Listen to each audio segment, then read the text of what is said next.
Perfect. Okay, thank you. Thank you so much. So I last week I just had a few screenshots, but today I've captured scrolling through the website so you can get a little bit of a feel for it. So we have an introduction, kind of what I just described, and then the first part of the story map goes over the historic context of Newberry, looking at the early settlement, the phosphate industry up to current day. So you can scroll through that. There's historic imagery available. Then, hold on. Where am I? I'm so sorry. It's okay. Our reporter is historic. I don't know, is this going to continue to scroll, No, or is it going to actually go through It's other like things? it's another PowerPoint slide. It's waiting for the animations to finish, I think. Oh, okay. Well, that's all right. You guys just have to listen to me talk longer, so I do apologize. Yeah, yeah. Yeah. So, like I said, it brings us to current day. It goes through different parts. And we've discussed possibly in the future, the great thing about this is that it's a living website. We can add more information if the historic district or the structures ever are modified. And keep it updated. I'm sorry.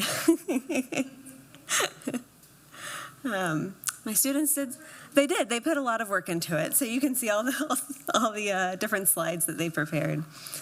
And I think this is one more.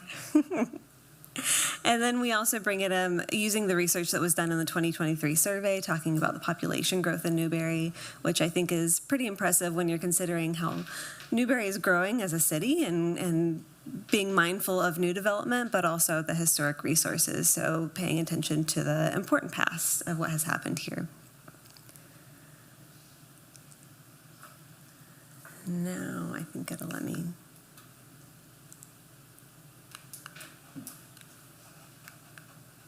Oh. Yeah, if you all in the back want to advance the slides too, if you're able to, that's totally fine. Yeah, so, okay, so this is the timeline, like I said. Goes through the early settlement, incorporation and boom, and different aspects of Newberry's history. And you can advance the next slide. This is the first of two interactive maps. This one, you can see, I'm going through here on the left, there it shows the boundaries of the historic district. It shows some other sites that were identified as eligible for listing in the National Register of Historic Places by the 2023 survey, including the Newberry Church of Christ and the Circle building that's currently a real estate office. So I don't know what it might be known. Yeah. And then you can see the properties that have been demolished. I know last week it was brought up that one of the recent demolitions a couple of years ago, the commercial building where the medicine was screwworm, thank you, that is on there. It just wasn't showing on the screenshot last week, so that is there. And then also some of the current sites. Then if you want to go to the next slide. So this is a 360-degree walking tour, and that just goes down Newberry Road. And then this one is another version of the historic, an interactive map to look at existing sites in the historic district. So you can scroll through and see narratives of the different sites. These histories are pulled from the National Register nomination back in the 80s. So we tried to update it if anything had changed. So when you're in real time, you can go by and visit these sites either by address or by looking at them and walk around and visit the sites. And then next slide. One of my students also researched the treatment of historic masonry. These reports are quite dense and overwhelming, so they made this more palatable so you can see proper ways to treat the brick and the chert outside, like this building, and then also how there's treatment of repointing the mortar as well, so using compatible materials that are historic in nature versus like Portland cement, which is a lot more aggressive to the buildings. So that's there, and then some resources and links to the actual full documents if anyone ever needed to access them. And we designed those with property owners and real estate agents in mind. And the next slide.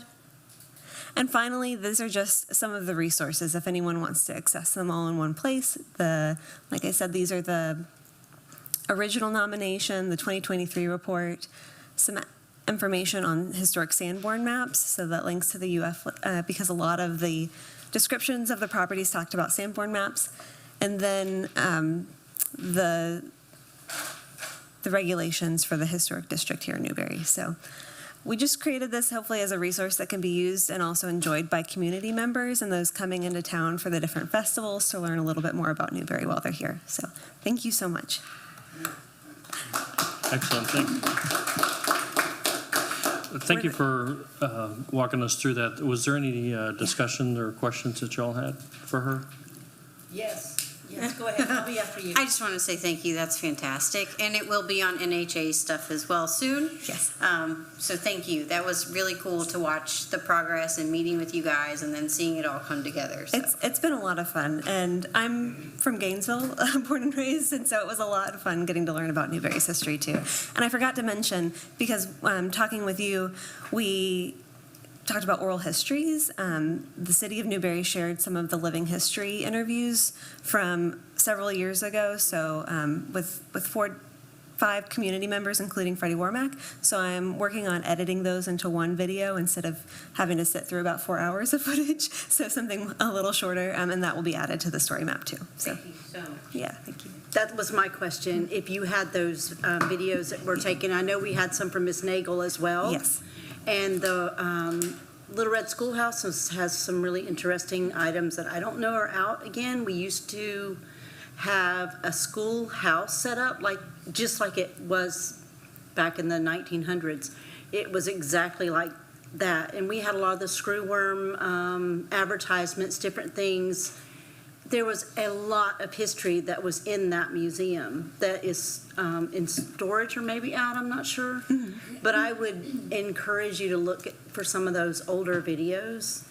Yeah. I know about the Freddie Womack, but there's ones before those too. Yeah. And I they're think very interesting. Those would be great additions in the future. Thank you. Thank you for all your hard work. Yeah. We appreciate it. Thank you so much. Ms. Carr, I remember last week we were asking about whether or not we could put the QR codes at these different locations for people to just grab. Was there any more discussion this week about that? Right, so afterwards I spoke with Uma, and we're going to talk in the coming weeks about Okay. how to work with that. So, Okay. yeah. And interestingly enough, I was in D.C. on Wednesday at Cat's office, and who was coming out was people from the Cattlemen's Association, and there's apparently a wave of screwworm that's actually coming through I've heard, through yeah. the Keys or so, or it was in the Keys, and now it's showing back up, but it was just kind of odd timing that I was going into the office while they were coming out of the office. Yeah, I think it'd be an important part of history to show how it was stopped. So, Yeah. yeah. Well, he said that the wave that came through Key West, it took them, I think, 6 months to actually stop it, although there was no cattle coming or going during that time frame. So anyway, One more thing. please. That reminded me. I have been very interested in trying to find out the history of the city, the Bank of Newberry, because when I was younger, much younger, we were told this story over and over that was one of the only banks in the state of Florida, maybe even farther than that stayed open during the Depression, because it still loaned to farmers, which was our one industry here during that time. I would be interested to know if there's any validity to that, or if it was just a bunch of old people talking. And also, the Newberry Watermelon Festival is supposedly one of the oldest watermelon festivals continual in the United States. And we've done research on that as well, and I cannot say for sure. It would be nice if we could know that as well. Something Or definitive. somewhere close to it. Everything we've seen, we are the oldest, but there could be something hiding. Yeah. I'll see who I can work with to try and figure some of that out. So, yeah, thank you. Thank you. Great, thank you. Number 3 under public hearing and ordinances, a certificate of appropriateness for Hedges Eye Care Building Addition. Who's walking us through that? Jump on. You have the floor. Thank you, Mr. Chair and Mayor. John Paul Perez with the Community Development Department. The request before the Historical Architectural Review Board is a certificate of appropriateness for an addition, as it's modifying the exterior of the old Joel's Coffee location, which currently has a sign out in front of it that says Home Divine. That business never came to fruition. They ended up selling the property to Stephen Hedges, who currently has a ophthalmology office in Jonesville, next to the Publix, and he's deciding to relocate here. So very excited about having an eye doctor in town. All right. And the recommended motion is to adopt the resolution, which would be approving the certificate of appropriateness. Here's an aerial image showing the location of the property. I won't bore you with some of the statistical information about the property, but just to know that this is for the addition and exterior design of that addition that's happening to the property. One thing I did want to point out is the style of the building, because that's relevant to the addition. It's a cracker/bungalow style of home that's been converted into a commercial business. And this is the location of the property within the historic district. And this is a photo that was taken this morning of the property in its current state. And these are the facades that will be affected from the street view, which is the mainly the purview of this particular board. This is a rendering of the addition that'll be occurring, provided in the plans. It's on the cover sheet. It's pretty small and it's a little blurry here, but it shows, while not included in this application, they are being sensitive to the mural that was done on the building. I'm not sure if there will be a continuation of that mural or a recreation of that mural, because that portion of the building will be demolished. There's a small portion of that mural there, but that will come back before the board if an addition to that mural is done. Otherwise, it will have the same lapboard siding that's there today. Here's the existing floor plan. I've identified in a yellow line the area of the building that will be demolished. Here's that image again from this morning, showing the area from the street that will be demolished, also outlined in yellow. In green is the addition that'll be done. Yellow is the portion of the existing building that will be going away. Given that this is a optical doctor, he has exam rooms, and so the current floor plan for the building doesn't really add to that, but the addition, a majority of the addition is occurring off the street, off the facade, so minimal impact is actually occurring to that facade. Did you say going away, or Sorry? what's going away? That exterior wall, Just the exterior wall? Yes. and that's on the west side facing the Lions Club. Yes. Thank you, Chair. Here's the elevation and plan view. You can see outlined in green are the areas that are additions. They're continuing the gabled roof system, which is unique or predominant with this particular architectural style. They're adding a tower feature, which is more of a Bahamian Florida vernacular feature, but fits right in.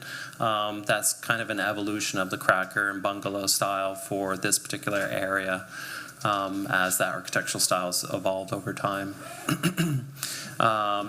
This is the west facade. You'll see where the seating used to be for Joel's. And again, the impacts that will be there, that'll be set further back towards the far west side of the building, so it won't be as prominent as it appears in plan view, which is a two-dimensional without any sort of perspective. Staff does find the request consistent with the comprehensive plan on development regulations and satisfies the criteria of the certificate of appropriateness and criteria and regulations in the Article 11. And again, our recommendation is to adopt the resolution. I'm available for any questions. The applicant's here to answer any questions as well. Okay. Mr. Attorney, can you go ahead and read the resolution? Yes, sir, Mr. Mayor. This is resolution number CA 2025-01, CA 25-01, a resolution of the Historical Architectural Review Board of the City of Newberry, Florida for approval of a certificate of appropriateness authorized under Section 11.11 of the City of Newberry Land Development Regulations for the design of an addition to a commercial building on land which is located within the Historic District, located at 22 Southwest 258th Street. Tax parcel number is 02272-000-000, repealing all resolutions in conflict, providing an effective date. Appropriate motion is to pass resolution number CA 2025-01 upon its reading by title only. Thank you, Mr. Attorney. What is the pleasure of the board for the motion? I had a curiosity question. Mm-hmm. Is there a purpose to the tower on the top, or is that just cosmetic? I'm going to defer to Danny Garcia, the architect that's working on the project. Yeah. Danny Garcia, architect. Thank you. Great question. That is the reception area for the office. It's where patients will sit, and its natural light really is the priority. It's just making it a nice space.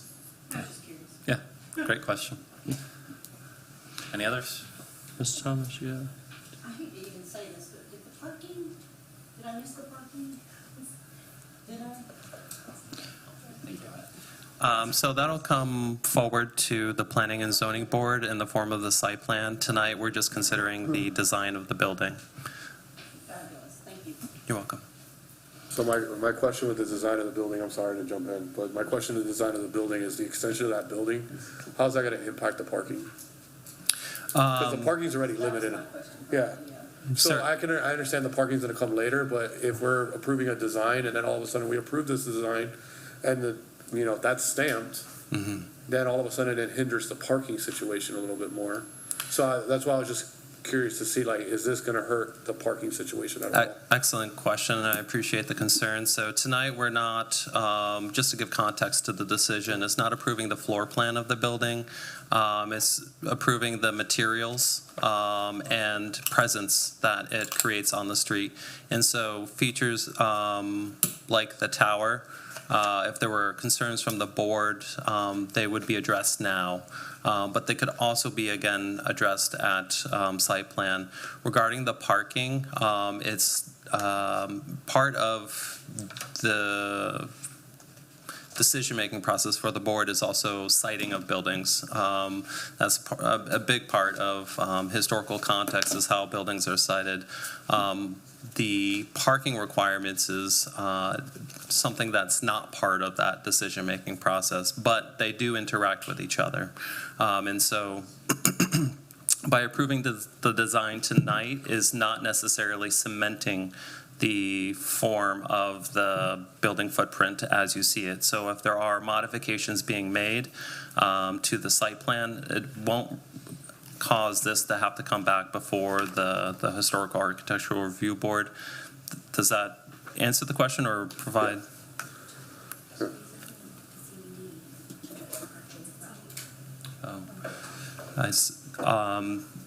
Director Stacy Hectus mentioned that the rezoning of the property to Commercial Central Business District, which has in its intent and purpose been designed for downtown districts where parking requirements are usually lower or provide relief for denser development, is also one of the methods that parking may have been addressed, not by this particular body, but you in the same chairs spun around at that time. And that's something that's happening all along State Road 26 and Northwest First Avenue as the Twin Pairs projects come out, because it is a historic downtown. It's Fordism, pre-automobile, horse and carriage days. And so parking and the siting of buildings back in those days didn't account for parking. That was usually done at the storefront, where you would either put your horse there or walk up. The horses take up less space? Probably. Well, I do want to compliment the applicant.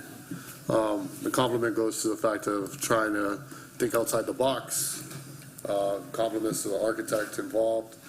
for thinking outside the box as well of how to design it with keeping an historic value. We hold our historic district pretty close to our hearts here. So seeing an applicant that's willing to buy a building and not just buy the building, but willing to invest in making sure the historic value is still there, is definitely something that I personally enjoy seeing. So thank you for taking the time and the effort to design it the way you did. All right, does anybody want to make a motion then?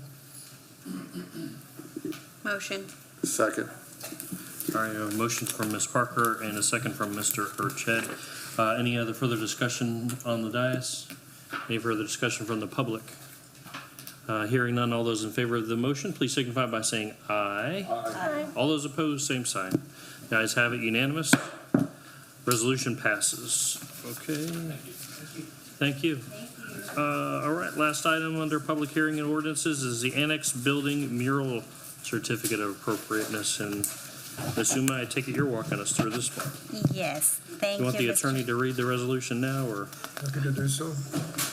This is resolution number CA 2025-02, CA 25-02, a resolution of the Historic Architectural Review Board of the City of Newberry, Florida, for the approval of a certificate of appropriateness authorized under Section 1111 of the City of Newberry Land Development Regulations for a mural on the downtown annex building on land which is within the historic district located at 25439 West Newberry Road. Tax parcel number is 02222-000-000, repealing all resolutions in conflict, providing an effective date. The appropriate motion at the appropriate time is to pass resolution number CA 2025-02 as read by title only. Ms. Uma, you have the floor. Thank you so much. Good evening, Chair. Good evening, Board. I am doing Annex Building Mural CA, CA 2025-02. I don't know why my presentation has such a weird thing. I don't know why the fonts are different, but this is basically the scope is to have some murals in the city of Newberry, and we got our first grant from Alachua County's Art Tag matching grant of 2,000, so we are working toward making it possible here. And the first building we chose was our annex building. And so everybody know why we need mural. We need mural for beautification. We need a mural for community identity. We need mural to reduce crime and increase happiness. So I will not go in very detail in there. Florida statute says that municipality can permit and regulate wall murals in designated area, and municipality shall establish and enforce regulation for such area, and that's why we are here. So the cost and the funding cost, when I did my research, cost was around $15 to $25 per square feet, depending on the walls and the details. I contacted a lot of local artists and artists around Gainesville. I talked to many local artists like our own gallery artist here, and he said he can do everything but not the murals. So that's why I have to look ahead of him. And so we got some good people around who were ready to do it. This was the Art Tag grant, which thanks to Jane, we applied on time, we got on time. So we have $2,000 from Alachua County, and we have the time clock right now going on, so we have to quickly get it done. Our first project was on annex building, and we did all kind of community engagement, and thanks to our former Mayor Marlowe and City of Newberry Facebook page, we got some very good responses of what to do and how to do. And I think the letters came out, people said that we want more, the letters there, we want Newberry written there. So then the next process was to find an artist. So I got Visionary Fam, and they are nice people. It's a husband and wife, Sek and Carrie, and they did most of the murals in Gainesville, and here also for the Joel's building. That was done by them, and they came up, they said, we we don't want to charge anything extra, whatever you can give. I want to come to Newberry. I want to live in Newberry. So he want to buy a property in Newberry too. So then the rendering process started, and we got a lot of good renderings. So this is all on the wall of annex, and we got a couple of those. Then everybody started saying we need to have symbols of Newberry. So we got watermelon, we got white crane, what's it called? Sandhill crane. Sandhill crane. We got the train, and then we said one flag, and then the panther. Then there was a debate on panther, what color panther should be. So finally Dallas said Black Panther, and I got a Black Panther there. So this is the final one. If everybody approve, we can go ahead and start working. I'm sorry, Mr. Chair, can I interrupt for one second? I think we've had a miscommunication about the process here. Because I know that we have some local artists who are involved in designing some things that they thought that they were going to have the opportunity to pitch. So what I would ask, Mr. Chair, could we table this until the next hard meeting so that I can make sure that all of the people who are out there right now diligently working on something to put up there have a shot at making sure that their artwork, they're all local people. And I thought that we were going to have a process for them to bring forth something and say, here's my pitch, here's my pitch, here's my pitch for you guys to look at. I don't want to take them out of the running. And I think it's just a conversation that needs to happen offline.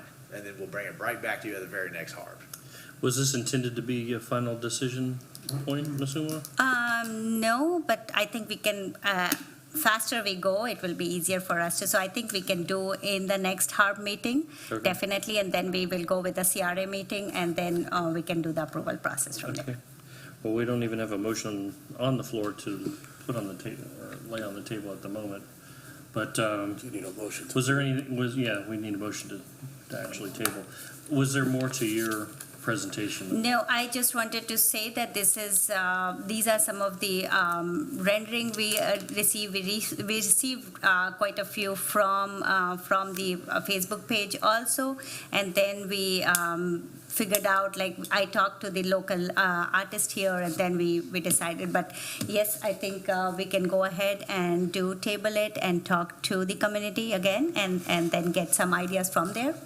Okay. Mr. Chair, can I ask a question? Is this, are we just determining, in this instance, are we just determining whether it's okay to put a mural? Can we move forward for the final design later, but still keep the process going by saying, yes, we think that a mural is appropriate here? The mural was designed for this particular building because that was the CRA approved, and that's how we got the grant for that particular wall. That was the approval process for the wall. The first was the wall, and then we have to get the design. But, So we've Mr. kind of Chair, already done that part-ish. to Board Member Polo's point, though, the item tonight really was the motion of appropriateness to put a mural there.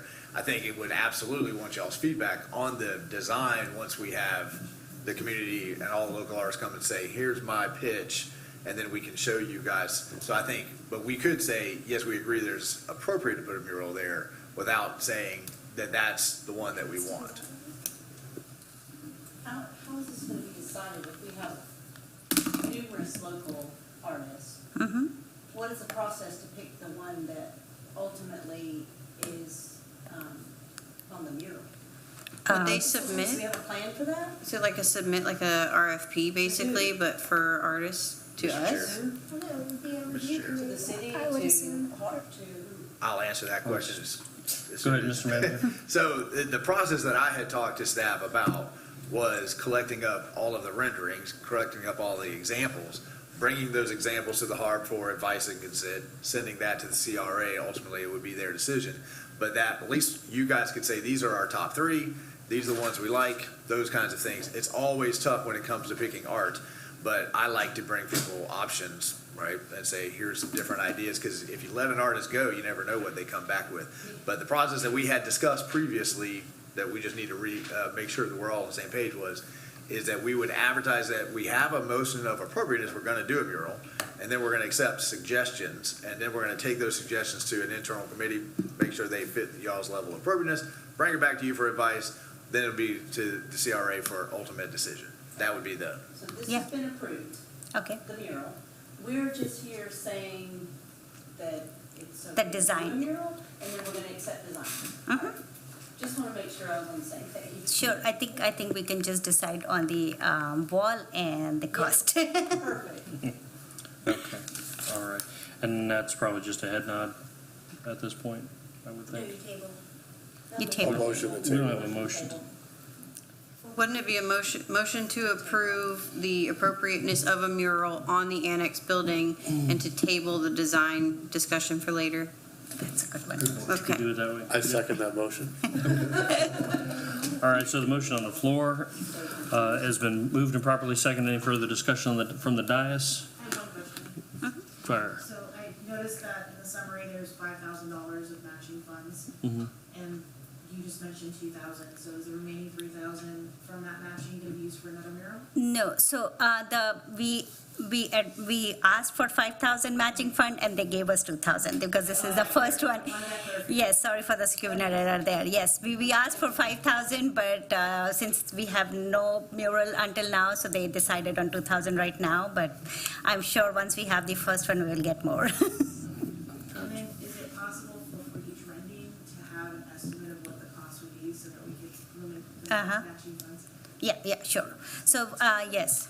This is a small wall, that's why we decided, like, once they said, like, matching will be up to 5,000 and we can have some CRA money in there, that's why we decided on getting a smaller wall. We had 3 walls at the beginning when we started with the CRA project, and then because of the money and concentrate, and we were like, yeah. Yes, thank you. And what is the total budget on this project? So 2,000 from the art grant, and I'm from the CRA. We were thinking about the same matching grant from the CRA budget too. So, Okay.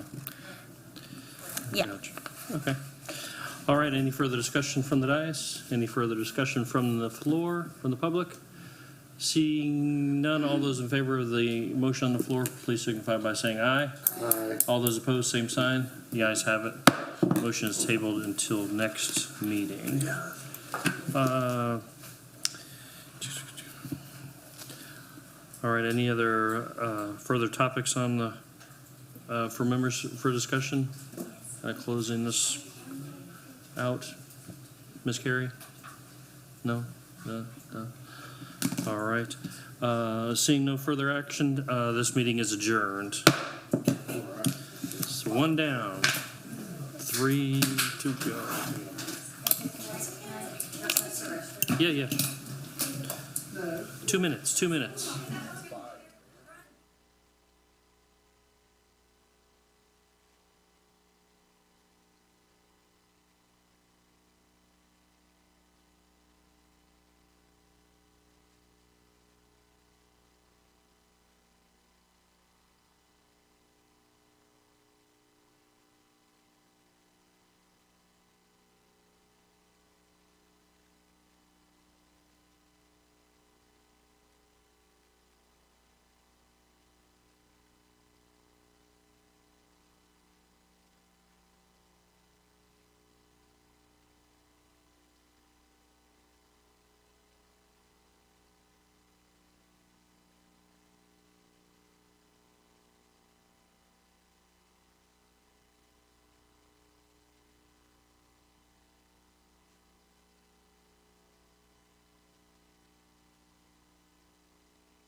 All right, good evening, ladies and gentlemen. We will call this Planning and Zoning Board meeting together. Today's date is May 5th. The time is approximately 6:40 p.m. And first item on the agenda is approval of the agenda. So moved. Second. All right, the motion has been moved and properly seconded. Any discussion on the agenda? Seeing none, any discussion for the public? Seeing none, all those in favor of approval of the agenda as published, please signify by saying aye. Aye. All those opposed, same sign. Ayes have it, motion passes. And we'll rise for the Pledge of Allegiance. I pledge allegiance to the flag of the United States of America and to the republic for which it stands, one nation, under God, indivisible, with liberty and justice for all. All right, before we get started, I just wanted to take a moment to welcome the newest member of the Planning and Zoning Board, Ms. Carey, over here, Jessica Carey on the end. And of course, this is my first Planning and Zoning meeting as well, so. Well, Welcome. So far, you're doing all right. All right, super, all right. Okay, there's only one item on the consent agenda, the Planning and Zoning Board meeting minutes from the April 7th meeting. Is there a motion to approve the consent agenda? Motion approved and seconded. Any discussion on the consent agenda minutes? Seeing none. Any discussion from the public?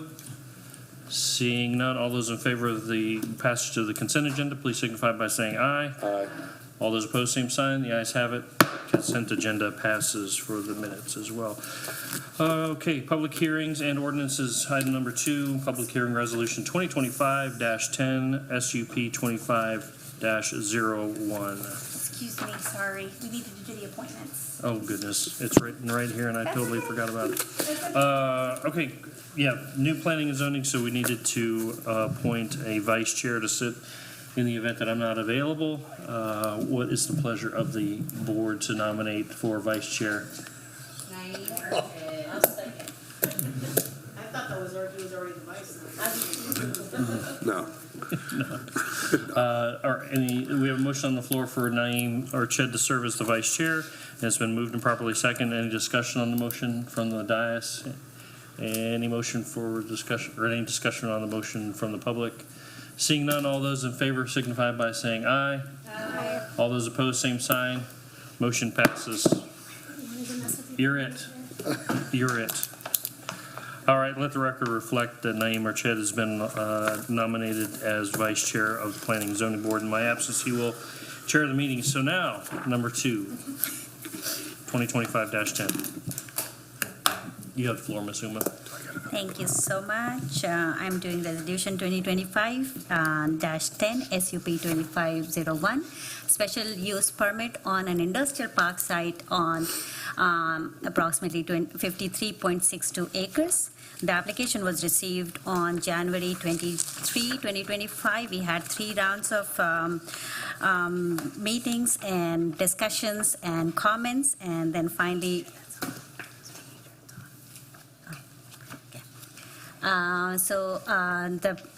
the motion here is the Planning and Zoning Board recommend to the City Commission to approve with condition or approve with condition or deny resolution 2025-10 SUP 2501. If approved, the petition will be heard by the City Commission on May 27, 2025.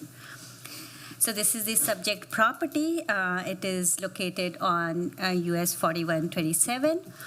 So the location is basically south 25 acres, total of 50 acres of Alachua County tax parcels 01875-000-000 and 01875-001-000 and the parcel ID is 01877-001-000 in its entirety. The petition is by NV5 Professional Consultant, and the owners are Norfleet and Katrina Bill. The applicant is here, and I believe they have a presentation too. However, they missed the deadline to submit the presentation, so staff has not yet get a chance to review the presentation, so we might have some comments on that, but we have not reviewed it. Going forward, so this is a procedure we have followed for this particular petition.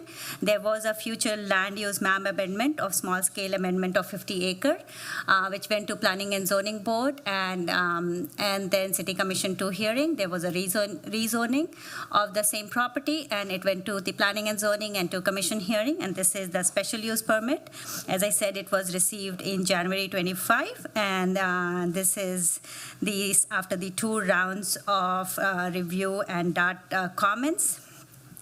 So this will be one hearing, and then there will be a City Commission hearing. And after that, they will come for site and development plan in front of the PZB board. So we have to, this was supposed to come on 7th of April, but they postponed it, so we have to re-advertise and come for the May meeting.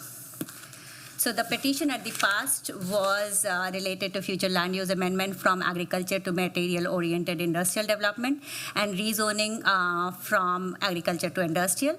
And the application were approved as Ordinance 2407 and Ordinance 2408.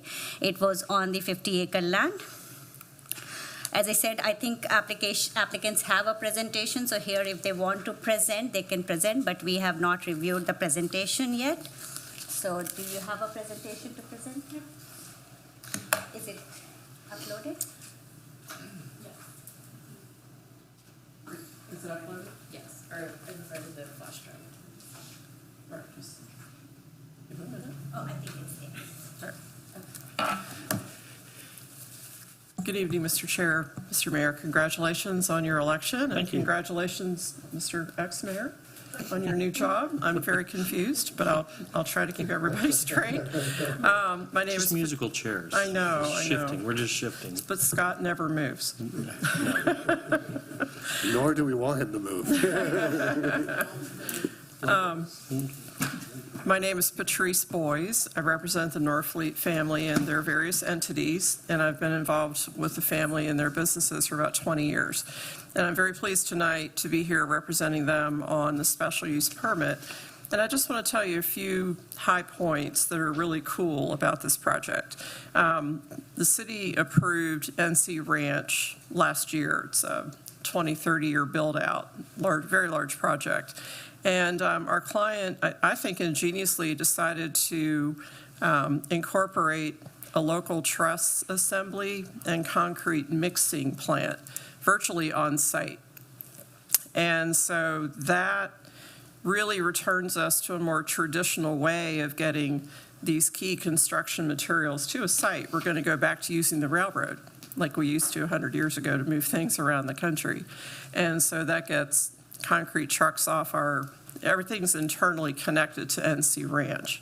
So that'll keep the concrete trucks off your roads with the attendant, interactions with the public for 20, 30 years. It also brings in the major wood truss materials by rail. And so you can serve fuel. There are all kinds of benefits to this. Reduces wear and tear on the roads as well. And the other point I wanted to raise is that the site layout, the topography of the site, they have very carefully laid out these 2 manufacturing plants to take advantage of the natural topography. So the slope will act as a shield for a lot of the secondary impacts that we had to analyze in this application: noise, visibility, et cetera. And you'll hear more details from Margot Maurer, who is our AICP planner from NV5. And also with us tonight is Craig Brashear. Craig has extensive experience as well in permitting industrial sites. So we're available for any questions after Margot's presentation. So our presentation does not deviate from the application materials or the justification reports. So just want to allay any concerns about that. It's simply a matter of workload. Good evening, Mr. Chair. Planning and Zoning Board members. I'm Margot Maurer, AICP with NV5. Tonight I'm excited to be here to present the third of the 3 steps in completing the Northfleet or NC Ranch Master Plan community. Prior to tonight, you've approved, and the city's approved, the land use and zoning for large-scale NC Ranch Master Plan community, followed by the small-scale and rezoning on this site. Tonight, we're looking at a special use permit allowing a concrete batch plant and truss plant on the site. Okay. Here is the process laid out, beginning with a pre-application meeting with the City of Newberry, application submittal, significant staff review, bringing us to the Planning and Zoning Board meeting tonight. The applicant has demonstrated consistency with the City of Newberry process and has met all requirements of the Comprehensive Plan and Land Development Code. This presentation, as well as my expert testimony, provide competent, substantial evidence necessary for your recommendation for approval this evening.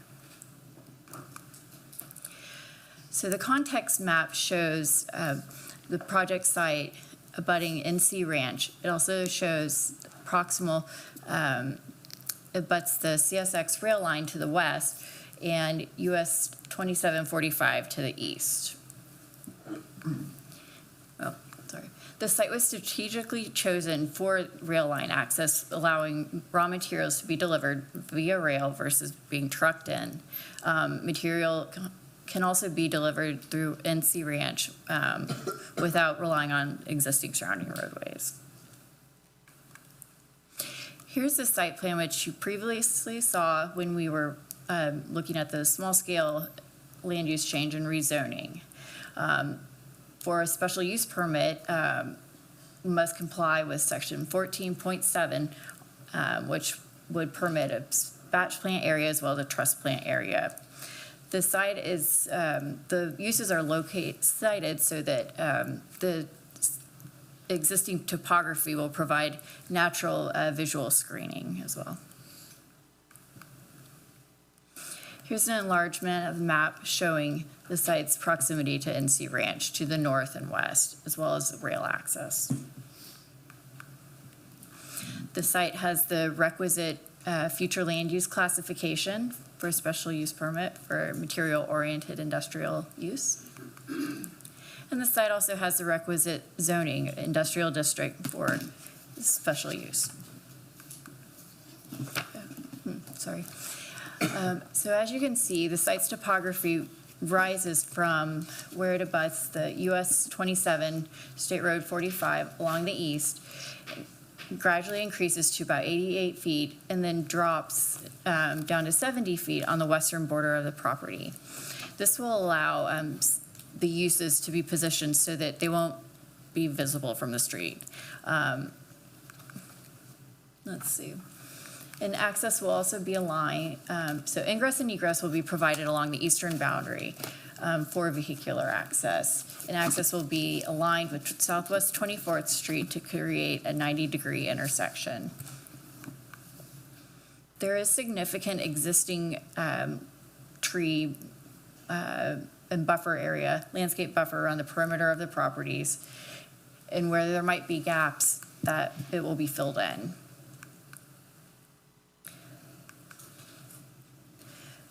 The existing rail boundary also, or rail line also provides significant buffering on the western side of the property.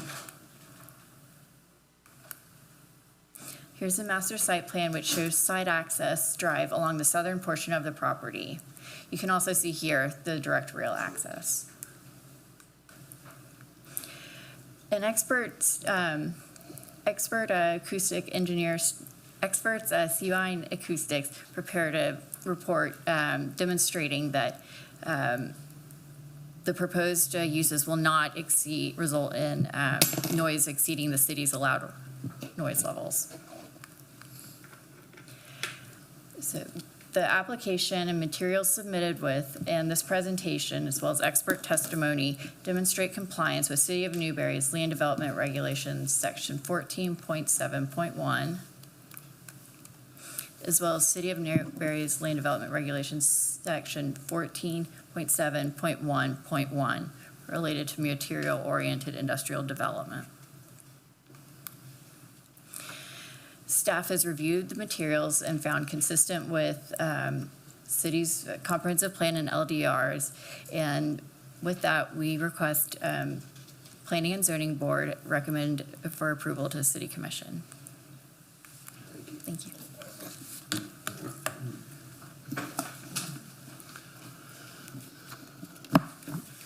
You want your other presentation back? Yes, I have my recommendations. While that's going on, Mr. Attorney, you want to read the resolution into the Yes, sir, record? Mr. Mayor. This is a resolution of the City of Newberry, Florida, granting a special use permit to allow the concrete batch plant and truss plant with accessory structures within the materials-oriented industrial development, future land use category and industrial I zoning district on 50 contiguous acres more or less and 3.62 acres of agricultural future land use category and agricultural A zoning district pursuant to an application by the property owner of said acreage on certain lands within the corporate limits of the City of Newberry, Florida. The tax parcel numbers are 01875-000-000, 01875-001-000, and parcel number 01877-001-000, providing for its entirety, providing for severability, providing for a repealer clause, and providing an effective date. The appropriate motion is to pass resolution number 2025-10, SUP 25-01, as read by title only. Thank you, Mr. Attorney. Sir. Ms. Uma, was there anything from the applicant's presentation that you wanted to address or relay to us? No, I think the presentation was perfect. I just want to give the conditions for approval in front of the board to let them decide whether it is a good condition or should we add or remove or how we should go. So as Margot was saying, this whole application comes under 14.7 special permit for industrial-based use and activity. And through that, we can have, after the review, we can have more conditions. And if city require it to be more standard, to be more stricter, we can go ahead with that. After all the reviews, this is the special use permit they have submitted. This is the master plan. And they have an access road from in the section line of 24, and they have all the whatever we have suggested. They have put all of those conditions in the small letters there, which I will read it out. So these are the conditions for approval. We have provided that in the resolution. So the owner shall maintain an opaque landscape buffer screening the operations and apparatus, therefore from view from the abutting public right-of-way. The allowed special use shall be allowed to operate during the hours from 4 a.m. to 6 p.m. Monday through Saturday. The owners shall follow the acoustic study. I think they have already done that. An electronic form of the report must be made available by email to the city manager or their designee within 24 hours of request. Prior to commencement of the new operation of the subject property, the owner shall provide coordinated fire services and emergency plan for with the City of Newberry Fire Department. Utilizing the dark sky friendly lighting is mandatory for the property. Okay, we have more. Within 10 days of notice of regulatory violation from the local, regional, state or federal agency, the owner shall forward such notice to the city clerk or the City of Newberry by email and or U.S. certified mail. Such notice must include a response from the owner on the step to resolve and expect time to resolve the matter in the violation.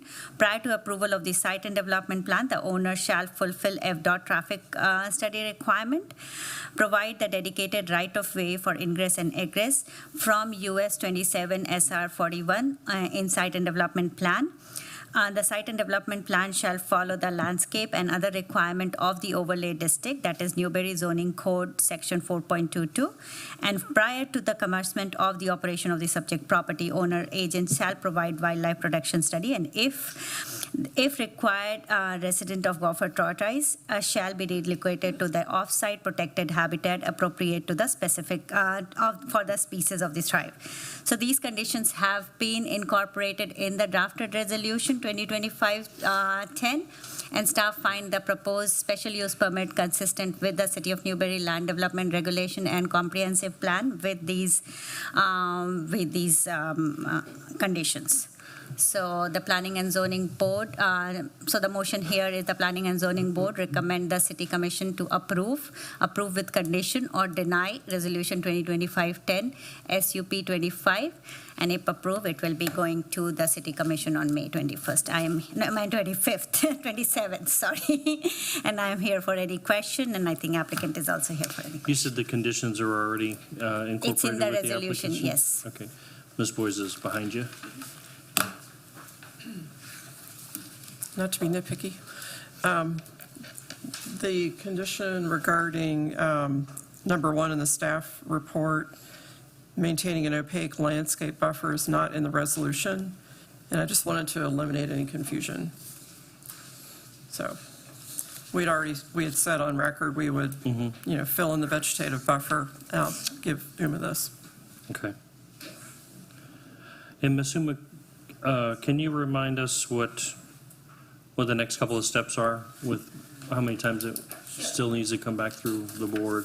So this is a special use permit, and once the special use permit is done, it goes to the site and development plan. So site and development plan again come to the PZB, and it goes to Board of Adjustment. Okay. So that will be for the two special use permit, which is going on the back of these two. So the batch plant and the trust plant, that will come for the site and development plan. The applicant have not yet decided what will go in the front property there. So if that will come eventually, that will also go for the site and development plan. Okay. All right, very good. Does any member of the dais have any questions for staff on the presentation, or want the applicant up for anything on the presentation? I have one thing that I'm concerned about. So in the application and then in the conditions of approval, the operating hours, their application and what I've seen so far, it says 6 a.m., but in the conditions, it's talking 4 a.m. So they revised the application after our comments. I think we had a good discussion on that, and Jamie was there too. And according to the batch plant, it's much easier if they operate. Even if they say they will start at 6 a.m., they will start at 4 a.m. So that's why we put that condition. And that is actually, this was the revised one they have sent, and in the smaller letter, it's written there that it is operating from 4 a.m. to 6 p.m. So they're gonna be operating with actual, like, noise at 4 in the morning? Looks Like with the cement mixers and all that? Looks like that's the case. So I have a question, and I'm not an audio specialist by any means, but I'm looking at the map here, and there's Avalon Woods that is right across the street. Directly across the street. Yeah, directly, thank you. And also, number 3 on our map is an RV park, which I haven't been out there, but I know approximately where this is at because of Avalon Woods and intersection. I'm concerned about the communities, not only that, but this is a long-term plan of building those homes. What about the people who buy the homes in the North Fleet community? They're gonna have to listen to this at 4 in the morning. I will defer that to the applicants. If I was a purchaser, I would be concerned. I'm just being someone who bought here 3 years ago and did not get notice of being within 5 miles of a mining zone because the state law prevents it. I want to look out for future people because we're about bringing people here and loving our community. Perfectly understandable, Commissioner. We too were very concerned about acoustics. The city's ordinance prohibits, at the property, the parcel boundary, not the whole NC Ranch boundary, but just this 53-acre parcel. We have to test and be compliant at that property boundary. And so we did reroute the ingress-egress road, and we provided for, there's a wall. a berm along the access road for additional noise mitigation, as well as the vegetated buffer. In addition, the noisiest portions are located more internal to the site. If I'm looking at the correct map, I'm just Yes, wanna make sure I'm reading. yes, ma'am. So we're limited to a certain decibel level at that parcel boundary. Any exceedances are a violation, and we get hauled in. Correct. So I'm playing devil's advocate Sure. if I was one of those people, because I think that's the right thing to do. If we were one of those individuals who complained, who do we complain to? Would it be directly to the city? Yes. Okay. And then what is the city's movements at that time? You get violated, you get a fine, or I you would, can actually modify the hours to appease the residents that are living as you grow? I can speak generally to how code enforcement works across jurisdictions in Florida. Of course, the city manager can address your specific procedure here, but generally there's a warning and an opportunity to cure. And there's, 1, 2, 3, whatever the number of warnings is. Eventually, you're going to end up in a hearing, and you're going to end up looking at fines unless you mitigate and fix. And if it's a repetitive situation over time, that can be grounds to come back in and modify the special use permit, yes. And hopefully I did not get out over my skis with And that. is the noise also include the trains coming in overnight? We're not responsible for trains that The run, supplies coming in, because that was one of the, I don't believe so. okay. I don't believe so. They have their own, that's a federal deal. Well, I don't mind it at night, it's kind of soothing, but I'm asking because of, Understand. consider the noise of what. Understood. Mr. Jamie? Yes, Mr. Mayor. Originally, when the applicant presented their application, they asked for operational hours from 6 to 4, with the ability for the city manager or designee to alter those hours if they had a large bore or a special situation. I actually recommended that they move it out to the 4 a.m. and due to the acoustic study that they had, the location, and quite frankly, you have another concrete batch plant that is located across the street that's in proximity to a residential area that there have not been any of those complaints from that. So I felt that it would be better if the applicant went ahead and established the outside maximum hours instead of it being a process where he comes to the city manager and asks for a special variance from time to time. Of course, the specifics will be on the site plan later on, but what approximate distance are we talking about from the highway back to where this could potentially be sited at? No, that is above my pay grade. Let me ask Margo and Craig to address that. Okay. Oh, here comes the boss.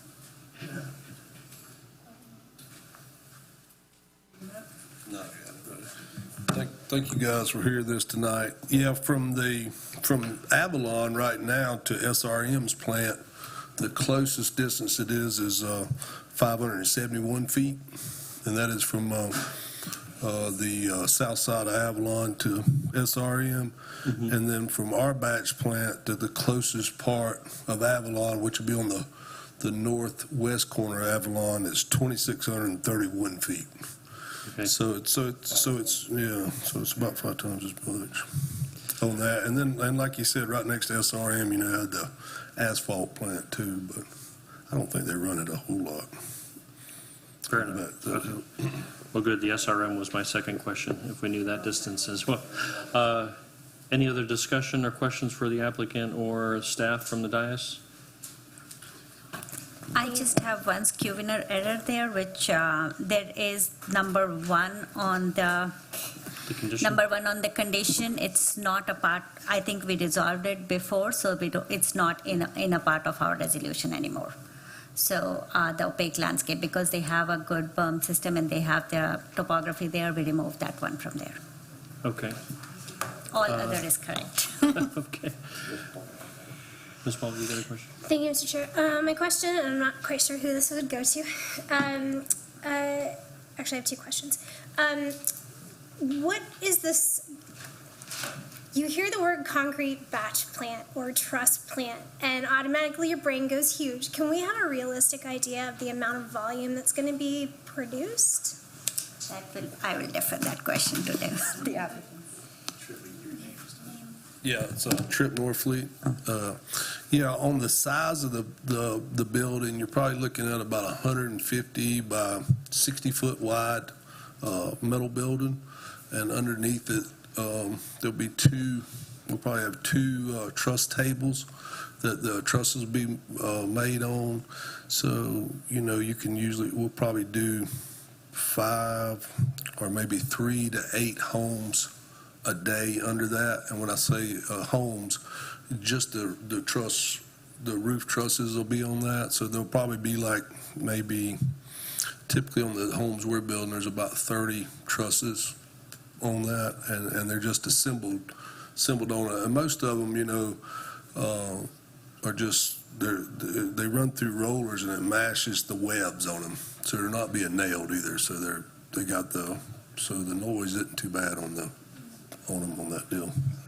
I don't know if did that answer? Yes, it did, but also on the concrete, because to me, that's what I could see being the loudest or whatever. I know you can't mix up concrete and not go use it right away. Right. So I'm just wondering what the volume of that On the concrete, we'd probably be running 6 trucks out of that thing. And so typically if you have an early morning pour on a house slab, it takes anywhere from 5 to 7 trucks. And they usually want to leave. The guys usually want to start pouring about 7 o'clock, so they have time to finish it. And then after that, the trucks will run to do driveways and stuff like that. So I would say you'd probably have 25 trips, all 7 of those trucks running 3 times a day. Yeah, and and then some of it will be outside. You know what I mean? But not very much. And like you said, I think right now SRM is running about 8 trucks out of theirs, and they run pretty regular too. You know what I mean? And just to clarify for everybody's sake here, it's not like an Argos is coming right across the street from Avalon. No. It is a mixing facility. Yeah, correct? and all you're doing is you're mixing sand, you're mixing aggregate, which is small rock, and you're mixing the Portland. And we do get the Portland from Argos. That's what they're doing. They got the big mine, that's the 250-acre mine. This plant is probably going to sit, and I actually got a picture of the main part of it right back here, and I'll show it to you if I can. I don't know if I can bring that in to show it to you guys or not. But it's really like a semi-trailer. It's a I think it's 75 foot. I stepped it off today. And then you'll have some bunks, concrete bunks, where you'll have your sand, your rock, and then we'll have a silo that's actually on this trailer that you put the Portland cement in. And so then it just mixes it all together in the truck. And even when it's going in the truck, it's not loud. Probably, I'd say the biggest noise you'll have on it is just the truck coming in there and then a loader going in there. And probably the loudest noise, them backup beepers. We can knock out the backup beeper. I got it.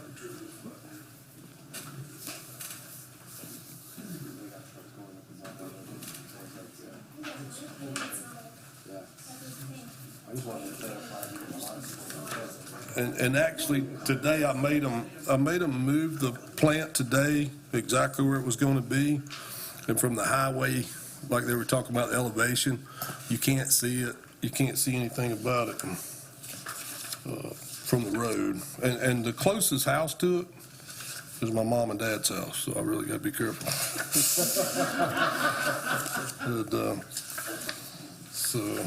Why didn't you put that in the application? Yeah. So my mom and dad's house is by far the closest. They're probably.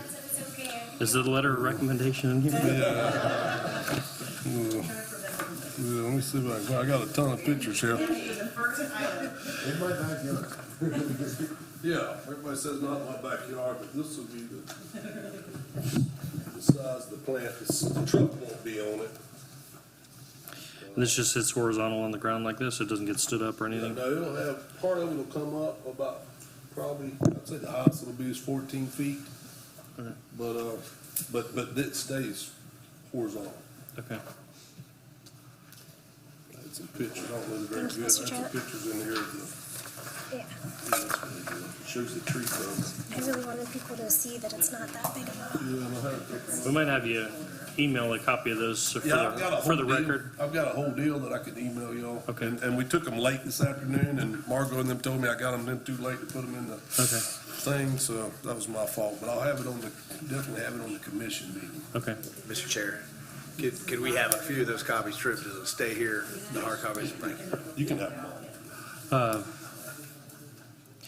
To Ms. Carey's point about future home purchasers, am I not correct when you're actually purchasing a home, there's some level of disclosure that have to actually be included in the closing documents?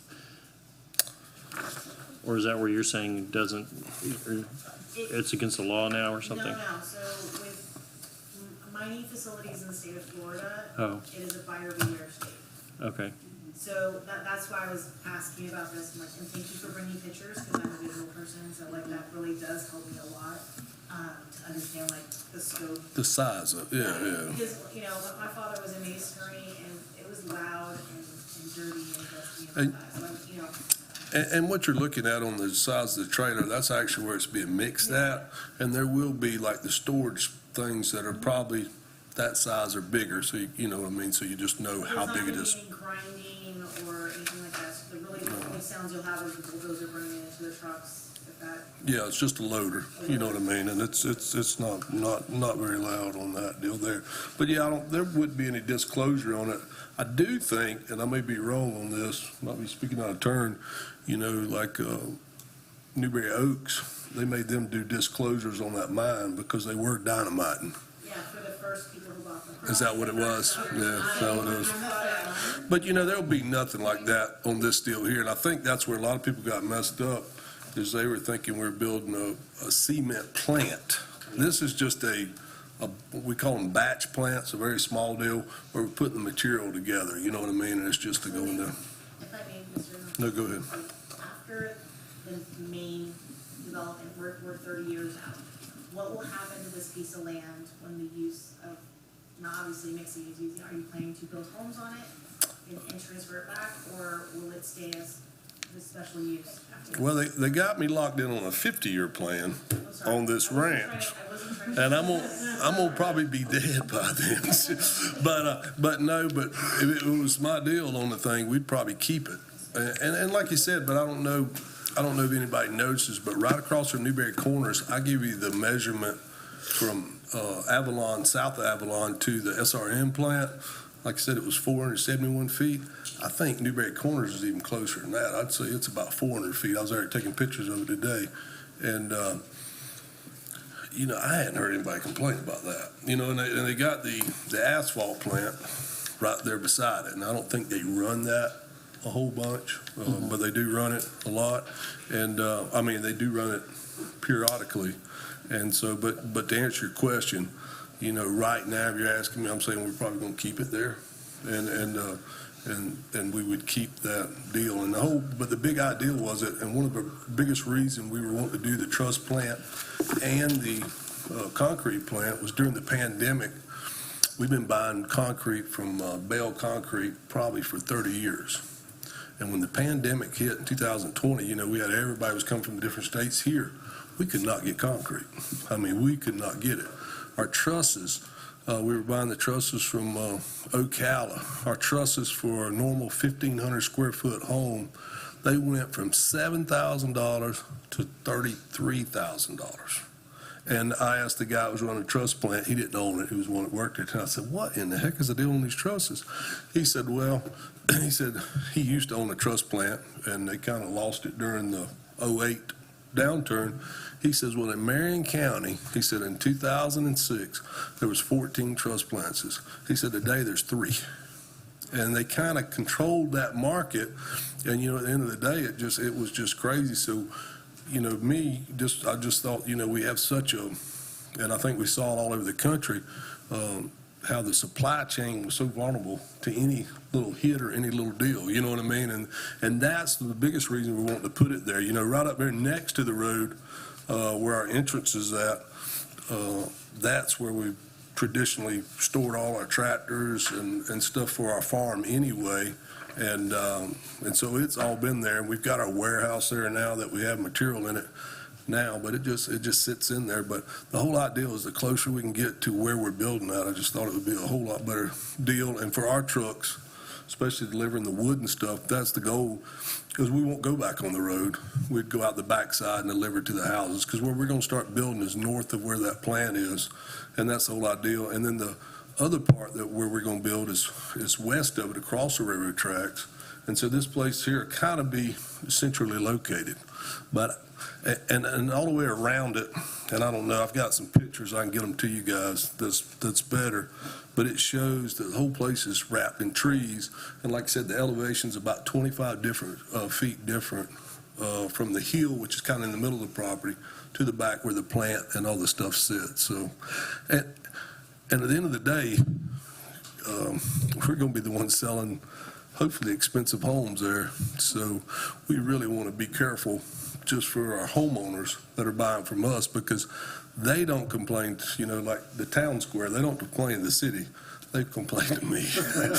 I'm not like D.R. Horton or Miranda. My headquarters isn't in Texas, it isn't in Pennsylvania. It's right in the middle of the darn thing. So they call me first, and so I'm always the first one to do it. And then we do sell them. When we do sell them a nice home and a place, we want it to be nice for them. We don't want to sell them something that they're going to hate to hear the noise or anything else. So we want to be very respectful for our neighbors, and make it a nice place to be. And that's the whole goal. Hey, Mr. Norfleet, if I may, what's the economic impact on this? Like, are we talking about local jobs? Are we talking about bringing outside people in? I mean, everything Norfleet stood for has always been local. Yeah. Is that going forward too with this? Yeah, and that's the goal. I think when we brought up the big ranch in front of y'all, we were talking about, if anybody graduates Newberry High School, we want them to have a chance to get a job, whether it's picking up trash, digging a footer, being a planner, being an engineer, being a lawyer, whatever they want to do. But, we were running some numbers just on the town center ourselves the other day. And, everybody talks about industry and everything, and we definitely want industry to come in, or good, clean industry. But as of, I think last week, we'd figured out we'd spent about $150 million right there. Just our taxes, the taxes on that 105 acres where the square is at now, that we were paying about $4,000 a year in property taxes. Our town square right now is paying about $180,000, and then all the homeowners out there are probably averaging $5,000 to $6,000. And then the jobs that we've created, like you said, we've got framers, we've got them all. Most of the people are right here in Newberry. Most of the guys are here at Newberry. I would say we're probably employing directly and indirectly somewhere around 200 to 300 people, and I think that's kind of a pretty big economic impact. And like I said, I'm 50 something, I don't remember where I am now, but anyway. But somebody said, well, why do you want to do this? Why do you want to put this thing in? And we decided when to sell and all, we'd probably be all right and go somewhere. But my whole deal is we're from Newberry. My family came here for the phosphate, which, by the way, phosphate kind of went out in 1914, but anyway, anybody didn't know that.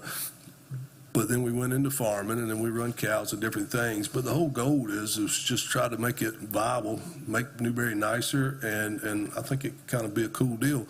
And when I graduated high school, a lot of my friends and stuff, they had to move to get good jobs and stuff.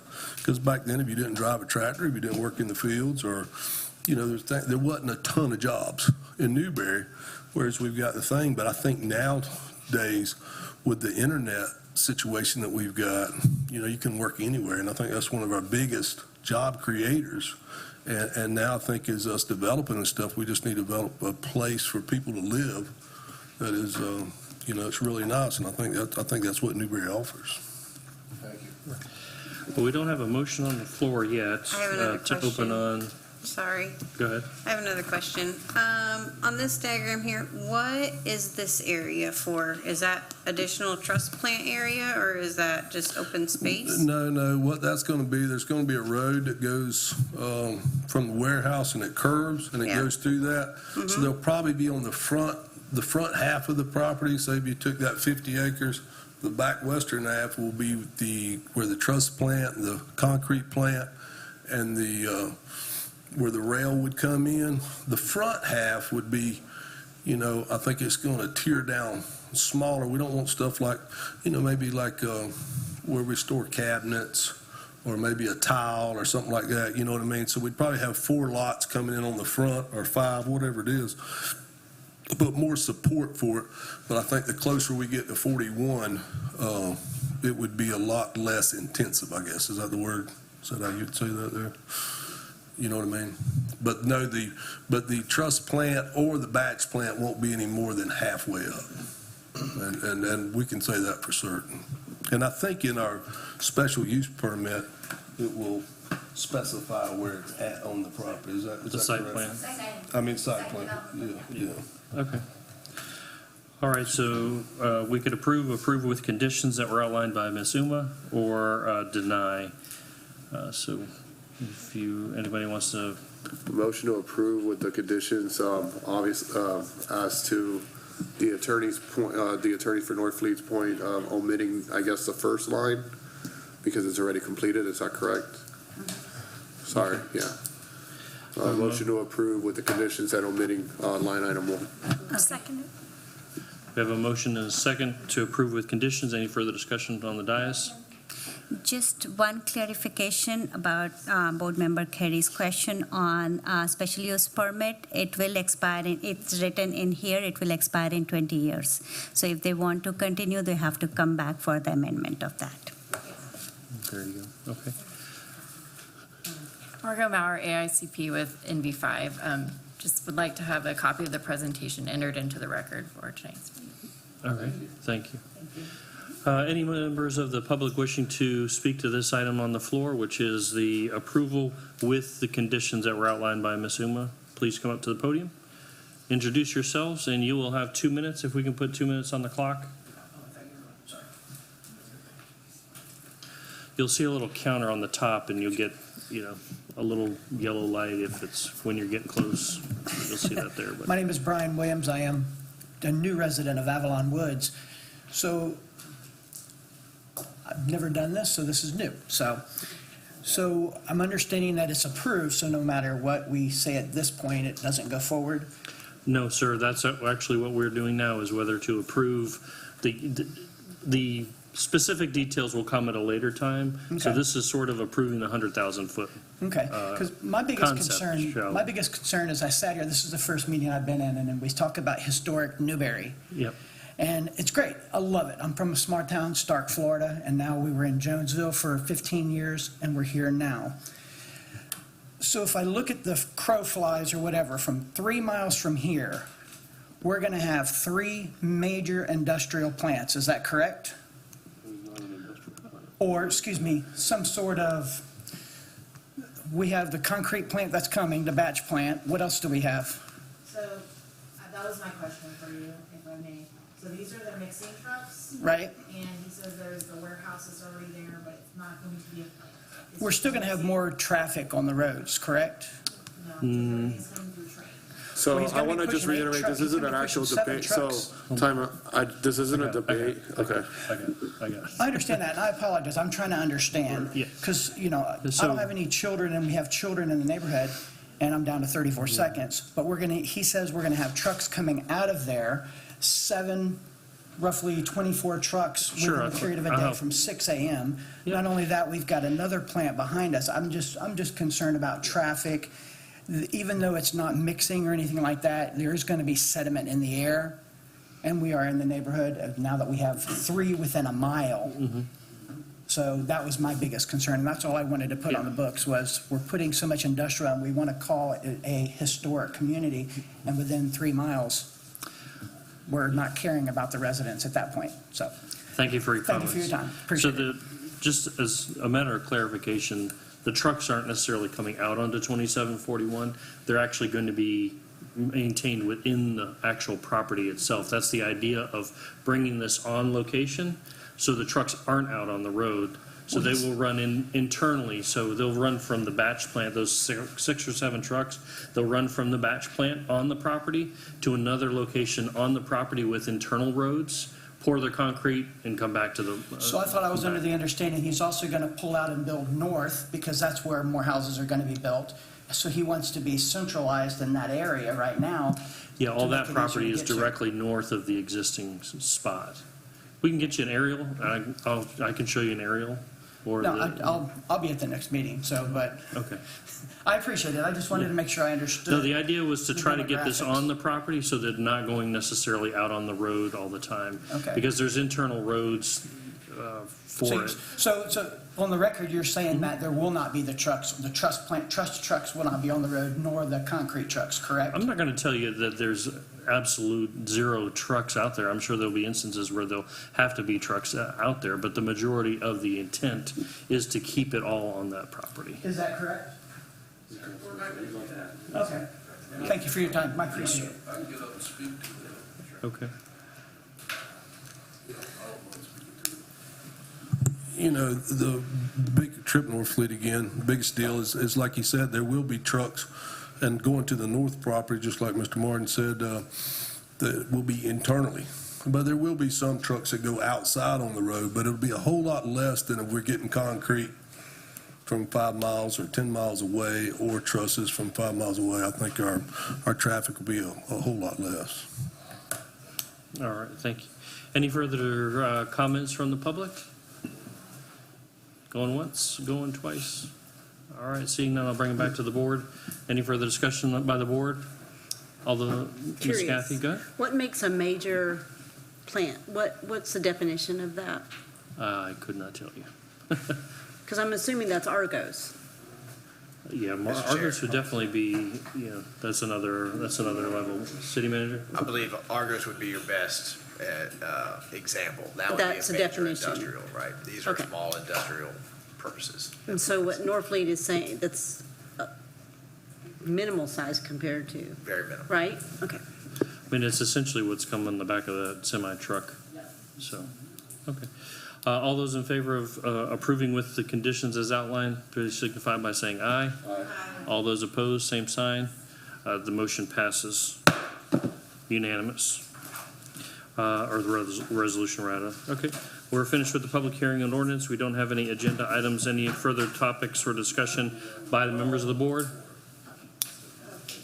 Madam Polo? I got mine at the top of mine. Thank you, Mr. Chair. First off, I want to. Members of the public, we're not done up here. We're not done. Yes, ma'am, go ahead. Thank you. Sorry. He's left the room, but I wanted to say a public thank you to Commissioner Coleman for sponsoring a meal for the boys Newberry lacrosse during their district playoffs. It was very generous of him, and we really appreciated it. And also to Matt McLean from 2911 Barbecue for donating a meal to feed the boys prior to a game. It was really great. Nobody threw up or anything. It was awesome. The other thing that I wanted to mention to the public is that the Education Foundation of Alachua County is in desperate need of mentors. This is a 2 times a month, hour-long commitment. These students are in the program don't come from the greatest financial situations, but they are high-performing students and have the opportunity to get full-ride scholarships, get their education taken care of, and in some instances become the first college graduate in their families. They're looking for men and women. I know that we need 1 male at Oakview Middle School. It's a very small commitment with a huge impact, so if you're interested in becoming a mentor, I highly recommend it. You can get in touch with the Education Foundation of Alachua County. Thank you. Thank you. Ms. Parker? I wanted to announce again Newberry Proud, which is a new organization getting together. We are doing an end of school year celebration. It is on May 23rd. It is district domination theme to celebrate all of our sports teams and how great they have done this season. We have had a lot of teams go forward into districts and beyond. So we're super proud. We're going to celebrate. There's going to be food, a movie, lots of stuff. You can see David Wallace is around selling shirts that say Newberry Proud on them. I encourage you to support by purchasing a shirt. It is going completely towards our celebration this year. So really excited about that. On a second thing, the Newberry Main Street organization is going to be starting up their splash days. That will be June 13th, July 11th, and August 8th. So we encourage everyone to come out. It's a great time for the kids. It's completely free to you, so Where is it? take advantage. It usually is back behind Keen's Cabinets and Main Street Sweets and Eats back there in the parking lot near the library. Very good. Any further comment? Ms. Carey? No? Yes? Go ahead. First off, I want to thank the members of the public. Brian, thank you for coming up. And welcome to Newberry. Glad that you've joined our community. I also want to give kudos to those that came up. Whether you disagree or agree with the topic, I always encourage the members of the public to come get your facts, come to the meeting. Because a lot of things on Facebook, it's just a lot of people throwing noodles at a wall, hoping something sticks. Somebody gets triggered by something, and all of a sudden the facts, we're going to have Argos times 10 show up, and that's not the case. So I do appreciate you sticking to the facts, coming out here and actually questioning to get more information. So we're glad that you're here. Not a lot of new citizens do that. Also, I want to congratulate on a personal level our 8U girls softball team. We have picked our all-star rosters from 2 teams of Newberry. We will be representing our girls 8U coming up here in districts in the next few weeks, and then we've been invited to represent and hold our title against the states in Lake City. So we are looking for a couple more sponsors. We've been very grateful that we've had some great sponsorships have come through, but our 8U softball girls will be showing out in the next couple of weeks here. It'll all be in June, in the beginning of June and at the end of June. Hopefully we can stand before the commission and celebrate with a trophy in a hand. And the girls love it because they get bling. They actually get championship rings like we did last year. So they might not be real, but they're pretty cool to put up on the as a trophy rack. So thank you guys for last year's sponsors. Our girls are looking to do more damage to the competition again this year and represent Newberry proud. Ms. Kathy? Yes, sir. I'll say this again. Before the Watermelon Festival, which is May 17th. However, I want to back up a moment and say thank you to our commissioners and our former mayor and our current mayor who came to our auction and sponsor party at Rustic Oaks on April 25th. It was a great time. We had our former mayor ran our auction, and he is amazing. I think he'll have a job forever doing that. And then our new mayor stepped in, and he took over. Just want to really, from the bottom of my heart, say thank you for supporting our festival, our committee, our community. Last year, we put $8,000 in scholarships at the high school. That's not counting the other money that we give for pregame meals, camps, uniforms, supplies, as well as many other things that we try to do as a group, as a committee. We love our schools and we love this community, and we really work hard to put the money and the time back into our community. And with that in mind, I would like to thank the gentleman again that spoke tonight, because I happen to hear a lot of like another Argos is coming. I hear that all the time. People ask me. And so it's refreshing to see someone that will actually come here and stand in front of everybody and ask and get the correct information. And then you can go back and, share that with everyone like we said on Facebook, you don't always see what the reality is. It's very skewed. So I really appreciate you doing what you did tonight. All right. The only thing I had to add, dovetailing on what Ms. Parker said, the ladies softball team just won the district, and they're actually going to have first round of regionals on Wednesday at home at 7 o'clock, I believe. So get there early and make sure you get your seat. If there is no other discussion, this meeting is adjourned. Thank you. Thank you. This is